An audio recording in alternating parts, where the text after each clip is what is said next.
Companies like Comcast, AT&T, and Verizon are doing everything in their power to get rid of net neutrality rules, and they're probably going to succeed regardless of what we do. Here's why this would be terrible for every internet user. In a nutshell, net neutrality means that the internet service providers have to treat all online content equally. Net neutrality makes it illegal for companies like Comcast, AT&T, and Verizon to block or slow down specific content or to create paid fast lanes where websites have to pay extra to reach customers. The purpose of the rules is to prevent a situation where Verizon, for example, slows down FaceTime because they want people to buy more expensive calling plans, or where Comcast blocks Netflix because it competes with their own video streaming service. Net neutrality basically helps to keep the internet at a level playing field. Without net neutrality, the internet as we know it is dead. It could end up looking more like a cable subscription service with complex and expensive bundles of pre-packaged web access. Without net neutrality, Comcast could charge websites a fast lane fee that would make it harder for new startups to compete with established players. The good news is that current net neutrality rules have overwhelming bipartisan support. Across the political spectrum, Americans strongly support the idea that internet service providers should treat all content equally. The bad news is that it may not matter what you think. The FCC is currently being headed by a former Verizon lawyer, and sooner or later they will vote to strike down net neutrality. This will probably trigger a legal battle that could last years and go all the way up to the Supreme Court. If there's enough public outcry in the meantime, Congress could intervene with their own legislative solution. So what can you do? Only a handful of companies benefit from repealing net neutrality.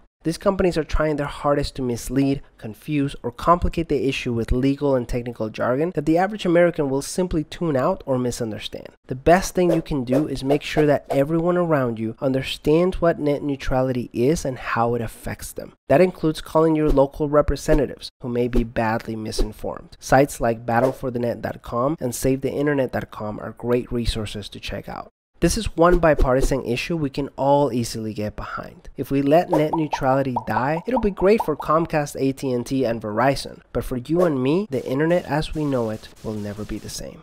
Peace.